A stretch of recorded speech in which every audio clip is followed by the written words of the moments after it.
Hello everyone, मी Zakir sir, संचालक vision academy Gokunda Kinwat. विद्यार्थी मित्रांनो, आजच्या या व्हिडिओमध्ये वनरक्षक भरतीच्या प्रश्नांचा आपण अभ्यास करणार आहोत. येत्या काळामध्ये वनरक्षक भरती होणार आहे, आपल्यालाही माहित आहे. पोलीस भरती आता संपली, बरेच विद्यार्थी वनरक्षक भरतीचा अभ्यास करत असेल तर त्या वनरक्षक भरतीमध्ये इंग्रजी विषयाचे कसे प्रश्न येतात, प्रश्नांचं स्वरूप काय आहे, यांचा आज आपण अभ्यास करणार आहोत. तर तत्पूर्वी जे विद्यार्थी वनरक्षक भरतीचा अभ्यास करत आहेत त्यांनी हा पॉइंट समजून घ्या. वनरक्षक भरतीची लेखी परीक्षा 120 गुणांसाठी असते, ज्याच्यामध्ये 4 विषय असतात. त्यातला पहिला जो विषय आहे सामान्य ज्ञान आहे, ज्याला आपण जीएस म्हणतो. जो विषय आपण पोलीस भरतीमध्ये अभ्यासलेला आहे त्याच्यामध्ये 15 प्रश्न असतात, 30 गुणांसाठी विचारले जातात. त्याच्यानंतर दुसरा जो विषय आहे पोलीस भरतीमध्येच असलेला विषय आहे मराठी व्याकरण आहे. 15 प्रश्न असतात आणि 30 गुणांसाठी मराठी व्याकरण सुद्धा इथे दिलेलं आहे. त्याच्यानंतर तिसरा आहे बुद्धिमत्ता चाचणी. हा सुद्धा विषय पोलीस भरतीमध्ये तुम्ही अभ्यास केलेलेच असाल किंवा इतर स्पर्धा परीक्षेमध्ये साठी सुद्धा अभ्यास केलेले असाल. याच्यामध्ये 15 प्रश्न आहेत. 30 गुणांसाठी हा विषय आहे. त्याच्यानंतर चौथा जो विषय आहे ज्याच्यावर आपल्याला मेहनत घ्यायची आहे तो म्हणजे इंग्रजी विषय आहे. इंग्रजी विषयाचे सुद्धा 15 प्रश्न विचारले जातात. 30 गुणांसाठी हे 15 प्रश्न असतात. तर एकंदरीत वनरक्षक भरतीचा जो पेपर आहे लेखीचा 120 गुणांचा हा पेपर असतो, त्याच्यामध्ये 60 प्रश्न असतात. तर जे विद्यार्थी तयारी करत आहेत त्यांनी वरचे 3 विषय जे आहेत त्यांची तयारी तुमची व्यवस्थित झालेली असेल. आता इंग्रजी विषय आहे ज्याच्याकडे तुम्ही थोडं लक्ष द्या. इंग्रजी विषयाचे जर तुम्हाला प्रश्न सोडवता आले तर नक्कीच तुमचा वनरक्षक भरतीचा रिझल्ट येऊ शकतो. तर सुरुवात करूयात प्रश्नांना. कसे प्रश्न आलेले आहेत हे आपण अभ्यासूयात. पहा, पहिला प्रश्न आहे हा 2023 मध्ये झालेला जो काही पेपर आहे TCS पॅटर्न घेतलेला त्याच्यामध्ये आलेला हा प्रश्न आहे. प्रश्न पाहूनच व्हिडिओ बघणं थांबू नका, कारण प्रश्नाला समजून घ्या. कारण भलेही हा प्रश्न एवढा लेंदी तुम्हाला दिसत असेल तर हा खूप सोपा प्रश्न आहे. का? कारण याच्यामध्ये आपल्याला योग्य तो सिक्वेन्स लावायचा आहे, ज्याला आपण जंबल सेंटेन्स म्हणतो. पॅराजंबलवर आधारित हा क्वेश्चन आहे. याच्यामध्ये हे 4 सेंटेन्स दिलेले आहेत. या 4 सेंटेन्सचा एक अर्थपूर्ण पॅरेग्राफ बनवायचा आहे. आणि जेव्हा अशी आपण अर्थपूर्ण पॅरेग्राफ बनवतो तर तेव्हा वाक्याची रचना काय करावी लागेल? सब्जेक्ट, वर्ब आणि ऑब्जेक्ट यानुसार वाक्याची रचना असलेला विधान आपल्याला फाइंड आउट करायचं आहे. त्याच्यानंतर योग्य घटनेचा क्रम लावा लागेल की सुरुवातीला घडलेली घटना कोणती आहे. तर हा जो दिलेला उतारा आहे हा उतारा एक जोक आहे. एक जोक दिलेला आहे सिंपलचा. तो जो जोक आहे चिंपाजी मध्ये झालेला कन्व्हर्सेशन आहे. चिंपाजी आणि त्याचा जो बेबी असतो याच्यामध्ये झालेलं कन्व्हर्सेशन आहे. तर या पॅरेग्राफची जी सुरुवात आहे हाच सेंटेन्स पहिला येतो, कारण याच्यामध्ये काय म्हणलेलं आहे पहा. One is reminded of the old joke which claims to explain why chimps always refuse to talk. Chimpanzee जे असतात बोलायला का टाळतात याच्यावर आधारित एक जोक आहे. म्हणजे हा सुरुवातीला आलेला पहिला वाक्य हा करेक्ट आहे. फर्स्ट ए सेंटेन्स येईल. त्याच्यानंतरचा जो दुसरा आहे याच्यामध्ये हा डी वाला येईल सेंटेन्स. का? याच्यानंतर याचा अर्थ, याचा क्रम योग्य लागतो. ए यंग चिंप म्हणजे चिंपाजीचा पिल्लू असतो तो विचारतो त्याच्या पप्पाला प्रश्न विचारतो की why don't we show human beings we really can talk. आपण मानवांना का सांगत नाही की आपण बोलू शकतो. म्हणजे चिंपाजीला म्हणायचं असं आहे की आम्ही वानर जरी असलं तर आम्ही बोलू शकतो, हे पप्पा तुम्ही मानव जातीला का सांगत नाही. हा याचं झालं दुसरा सेंटेन्स. त्याच्यानंतर तिसरा जो येणार आहे याच्यामध्ये हा पप्पा त्याचा फादर इथं रिप्लाय देतो. तो रिप्लाय देऊन काय म्हणतो की chimpanzees replied, are you crazy? तू काय वेडा झाला का? Do you want us to wear a tie and work in the office all day? तुला काय वाटते आपल्याला बोलायला येते हे माणसांना सांगून आपल्याला ऑफिसमध्ये काम करायला लावायचं आहे का? मग माणसाच्या ऑफिसमधलं जीवन चांगलं नसते, टाय घालावं लागते, काम करावं लागते, आपण न सांगलेलं बरं आहे, असं हा उत्तर देतो. म्हणजे याच्यामध्ये इथं आपल्याला इथं डी येईल. त्याच्यानंतर ते बी झाला. त्याच्यानंतर जो शेवटचा आहे आय सी, असं का? Said the young chimp. मग हा रिप्लाय काय देतो? असं आहे का, म्हणून तुम्ही सांगत नाही का, असा हा त्याचा बेबी त्याला रिप्लाय देतो. म्हणजेच याचा योग्य जो क्रम आहे ए डी बी आणि सी. ए डी बी आणि सी. ऑप्शन नंबर 1 जो आहे तो काय आहे याच्यामध्ये करेक्ट आहे. म्हणजे हा एक पॅराजंबलवर आधारित असलेला प्रश्न होता ज्याच्यामध्ये योग्य तो त्याला आपल्याला क्रम लावायचा होता. त्याच्यानंतर नेक्स्ट क्वेश्चन बघा इथं काय म्हणलेला आहे. हा सुद्धा 2023 ला झालेल्या वनरक्षक भरतीतलाच प्रश्न आहे. तो प्रश्न सुद्धा कशावर आधारित आहे? पॅराजंबलवर आधारितच हा एक प्रश्न आहे. हा प्रश्न काय म्हणतो तुम्हाला माहित असेल की हा मुल्ला नसरुद्दीनवर आधारित असलेला हा प्रश्न आहे. तुम्हाला माहित असेल मध्य एशियामध्ये मुल्ला नसरुद्दीन एक फन्नी इव्हेंटसाठी खूप प्रसिद्ध होता. खरा होता की काल्पनिक होता माहिती नाही, परंतु याच्या ज्या काही घटना आहेत ह्या खरं म्हणजे एक विनोद आणि एक हॅपीनेस देणाऱ्या घटना असायच्या. तर याच्यामध्ये पहा, वाक्याची सुरुवात आपल्याला त्याच पद्धतीनं करावं लागेल की जो पॅसेजची प्रॉपर बिगिनिंग करून देणार आहे. तर याच्यामध्ये सुरुवात कुठून करावं लागेल? सी सेंटेन्स पासून सुरुवात करावं लागेल. हा it was a pleasant winter हा वाक्याच्या सुरुवातीला आलेला सेंटेन्स आहे. Morning and Mulla Nasruddin was sitting on a rocking chair. Rocking chair तुम्हाला माहित असेल, जी डुलणारी चेअर असते, बसून आपण आराम करतो, त्या चेअरवर बसलेला होता. And enjoying some half boil eggs. आणि काय खात बसलेला होता? हाफ बॉइल, अर्धे उकळलेले अंडे तो त्या रॉकिंग चेअरवर डुलत खात होता. हा पहिला सेंटेन्स झाला. त्याच्यानंतर पहा, तेवढ्यातच हा सेंटेन्स 2 नंबरला येईल. सेकंडला डी मध्ये का a man happen to pass by and wondered. एक व्यक्ती ज्याची नजर मुल्ला नसरुद्दीन वर पडली आणि why Mulla was sitting in a rocking chair out in the open and eating his meal. हा या रॉकिंग चेअरवर बसून हे काय खात आहे, का खात आहेत असा प्रश्न याला पडतो. त्याच्यानंतर काय आहे? हा 3 नंबरला सेंटेन्स येतो. Walking over he inquired, oh Mulla why are you sitting out in the open on a rocking chair and eating boiled eggs. तू इथं याच्यावर बसून हे बॉइल्ड एग का खात आहेस असा प्रश्न तो मुल्ला नसरुद्दीनला एक व्यक्ती विचारतो. त्याच्यानंतर हा डी जो आहे हा 4 नंबरला आलेला आहे. हा Mulla look him up and down scornfully and queried. हा म्हणतो what would you rather have me doing. तुला काय वाटते, मला काय करायला पाहिजे? Sit on the boiled egg म्हणजे मला अंड्यावर बसावं लागेल का? And eat the rocking chair, मग ते डुलणारी खुर्ची खाऊ असं तुला वाटते का? हा एक छोटासा फन्नी इव्हेंट आहे. त्याला म्हणायचं असं होतं त्या व्यक्तीला की इथं बसून तू काय करत आहेस? तर हा मुल्ला नसरुद्दीन त्याला उत्तर देतो की मला त्या हाफ बॉइल्ड एग वर बसायला पाहिजे होतं का, आणि ती खुर्ची खायला पाहिजे होतं का, चेअर खायला पाहिजे होतं का, असं त्याला बोलायचं होतं. तर हा सेंटेन्स जो आहे बी वाला शेवटी आलेला असतो. तर याच्यामध्ये सी डी ए बी म्हणजेच कोणता? C D A B option number 2 हा काय आहे? करेक्ट आहे. तर विद्यार्थी मित्रांनो, जेव्हा तुम्हाला हे पॅराजम्बलचे क्वेश्चन येतात, तुम्ही क्वेश्चन पाहून घाबरून जाऊ नका. प्रश्न भले लेंदी वाटत असेल तर त्याचा आपल्याला योग्य तो अर्थ समजून घेऊन योग्य तो क्रम लावा लागेल. कोणत्या टेक्निकच्या भानगडीत पडायचं नाही, कारण अर्थ समजला तरच आपण त्या पॅराजम्बलचा प्रश्न आणि त्याचं उत्तर आपण योग्य प्रकारे फाइंड करू शकतो. अर्थ जर नाही समजला, सिक्वेन्सचा आधी घडलेली घटना कोणती आहे, नंतर घडलेली घटना कोणती आहे, त्यांना कोणतं कंजंक्शन जोडलेलं आहे, हा जर घटक आपल्याला समजला तर आपल्याला याचा प्रश्न सोडवता येतो. तर हा एक प्रश्न लक्षात ठेवा. त्याच्यानंतर तिसरा जो आहे पहा, select the most appropriate option to fill in the blank. रिकाम्या जागी आपल्याला योग्य तो शब्द इथं भरायचा आहे.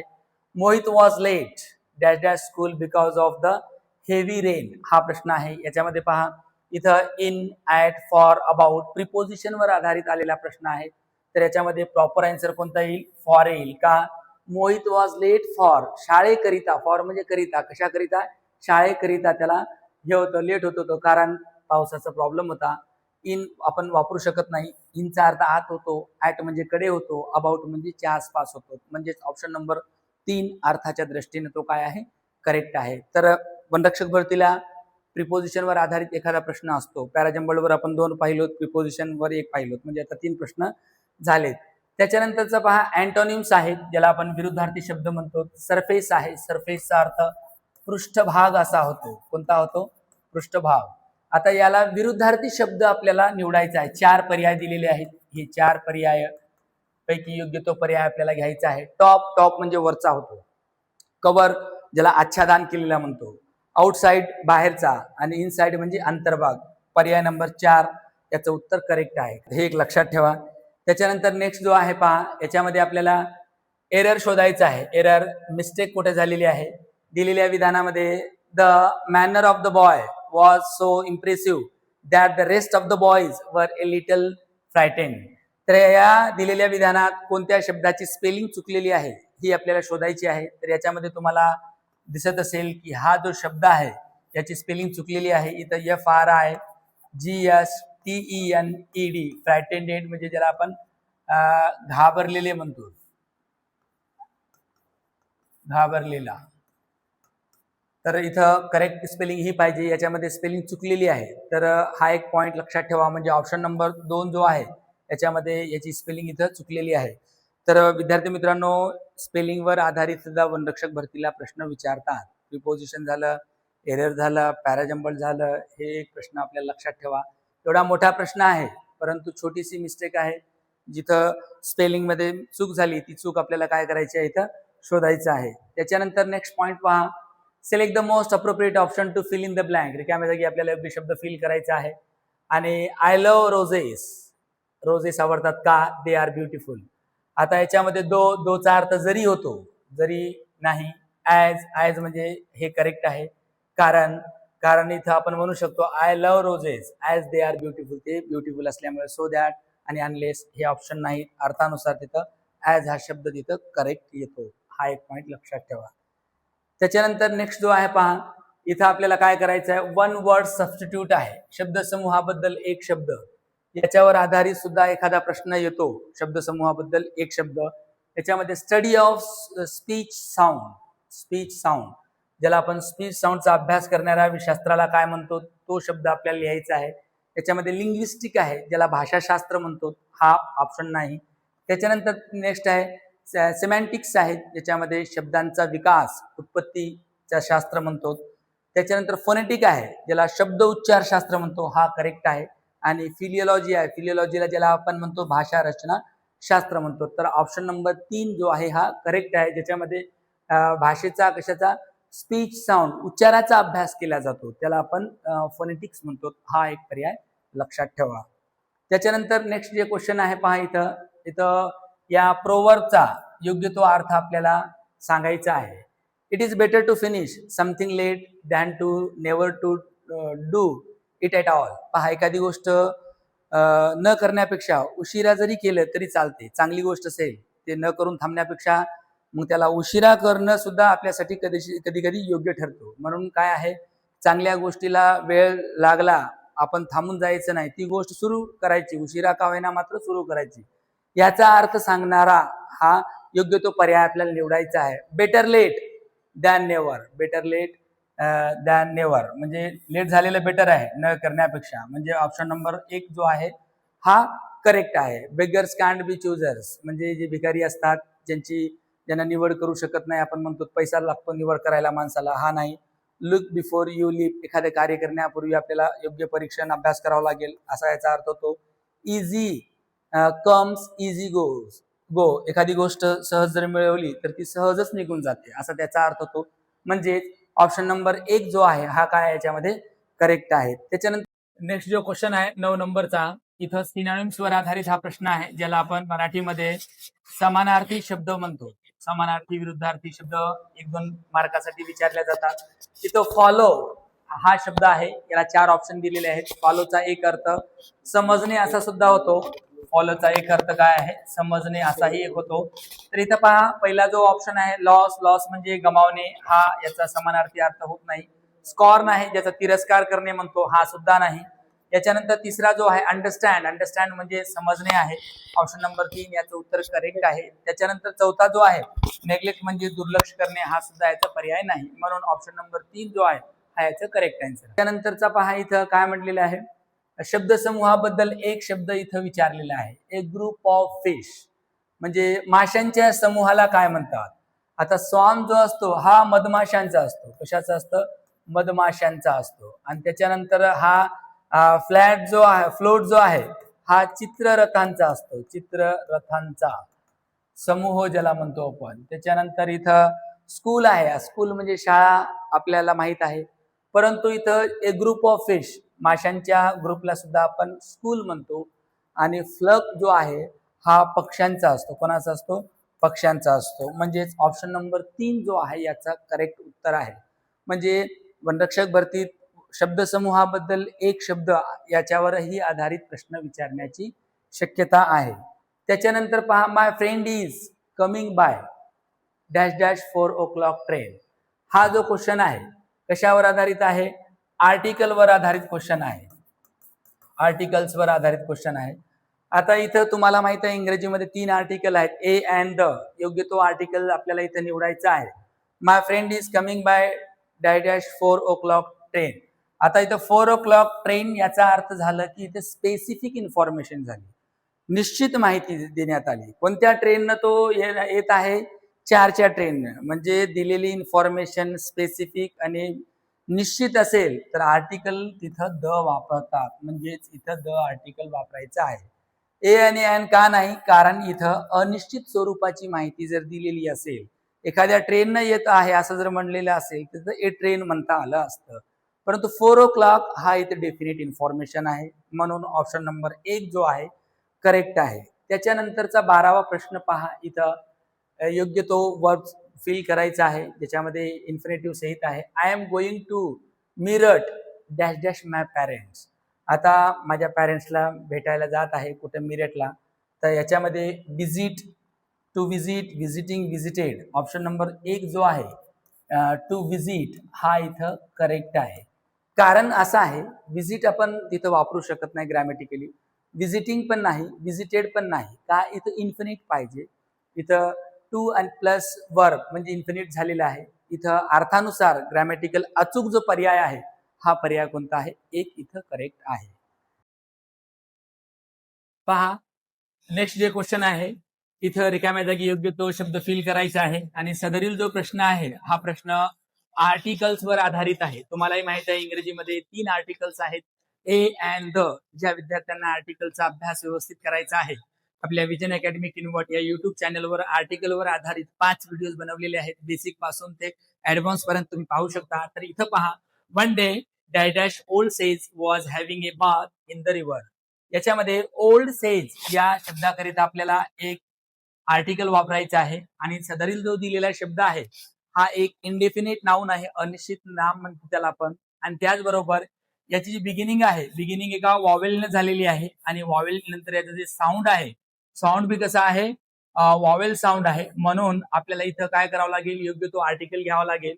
जेव्हा वाक्यामध्ये अनिश्चित नाम असेल तिथं आपल्याला आर्टिकल म्हणून कोणतं वापरावं लागेल? ए किंवा ॲन वापरावं लागेल. वॉवेल साऊंड असल्यामुळे आपल्याला इथं आर्टिकल ॲन हा वापरावा लागेल. म्हणजेच ऑप्शन नंबर 2 जो आहे त्याचा हा करेक्ट आन्सर आहे. त्याच्यानंतर नेक्स्ट जो आहे पहा, इथं 14वा क्वेश्चन आहे. फार अँड वाईड. फार अँड वाईड म्हणजे ज्याला म्हणतो सर्वत्र, या अर्थाने आपण वापरतो सर्वत्र. तर यासाठी योग्य आपल्याला असलेले इडियम्स आणि त्याचं मिनिंग असलेला वर्ड प्रॉपर मॅच करायचा आहे. सर्वत्र साठी इथं पहिला ऑप्शन एव्हरीवेअर आहे. एव्हरीवेअरचा अर्थ तिथं सर्वत्र होतो. ऑप्शन नंबर 1 काय आहे? करेक्ट आहे. वेरेवर जिथे कोठे ज्याला म्हणतो, एनिवेअर कोठेही, नोवेअर कोठेही नाही, हे तीनही ऑप्शन नाहीत.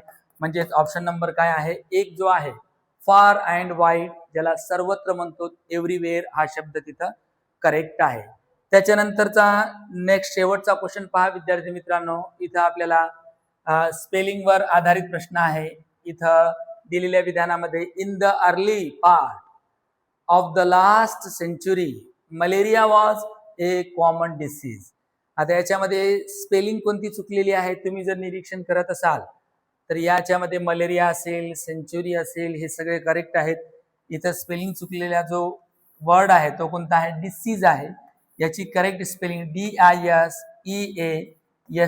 ही स्पेलिंग त्याची करेक्ट आहे, ही स्पेलिंग त्याची रॉंग आहे. म्हणजे याच्यामध्ये ऑप्शन नंबर 1 जो आहे हा काय आहे? एररचा भाग आहे, ज्याच्यामध्ये स्पेलिंग इथं चुकलेली आपल्याला दिसतंय. तर अशा प्रकारे विद्यार्थी मित्रांनो इंग्रजीचे 15 प्रश्न वनरक्षक भरतीत आलेले आपण अभ्यासलो. जे झालेले पेपर्स होतात त्याच्यातलाच हा एक भाग आहे. तर अपेक्षा करतो की तुम्हाला हे 15 प्रश्न येत्या भरतीसाठी उपयुक्त ठरतील. आणि जे विद्यार्थी वनरक्षक भरतीचा अभ्यास करत आहेत थोडं दूरदृष्टी ठेवून संयमानं तुम्ही अभ्यास करा. कारण कसं आहे, भरती निघल्यानंतर धावपळ करण्यात काही अर्थ नाही. परीक्षा जवळ आली, धावपळ करण्यात अर्थ नाही. आता आपल्याकडे वेळ आहे, आपण त्या वेळेचा सदुपयोग करायचा आहे. कारण बरेच विद्यार्थी पोलीस भरतीमध्ये जे अपयशी झालेले आहेत त्यांनी खूप मोठ्या आशेने वनरक्षक भरतीकडे पाहत आहेत. परंतु सर्वजण त्या आशेला पूर्ण करण्यासाठी किंवा त्या टार्गेटला पूर्ण करण्यासाठी अभ्यास करत आहेत की नाही मला माहिती नाही, परंतु अभ्यास करायला पाहिजे. कारण का? इंग्रजी विषय, मराठी विषय, GS असेल, अंकगणित असेल, यापैकी 3 विषयांचा तुमचा अभ्यास झालेला आहे. फक्त इंग्रजीचे 15 प्रश्न आहेत आणि या 15 प्रश्नांचं स्वरूपही आपण अभ्यासलो. आणि हे 15 प्रश्न कसे येतात हे सुद्धा अभ्यासलो. बेसिक घटक आहेत, स्पेलिंग, समानार्थी, विरुद्धार्थी, वन वर्ड सबस्टिट्यूशन, त्याच्यानंतर एरर असे प्रश्न येतात. तर विद्यार्थी मित्रांनो थांबू आपण. पुढील व्हिडिओजमध्ये असेच PYQs आपण घेऊन येऊ. धन्यवाद.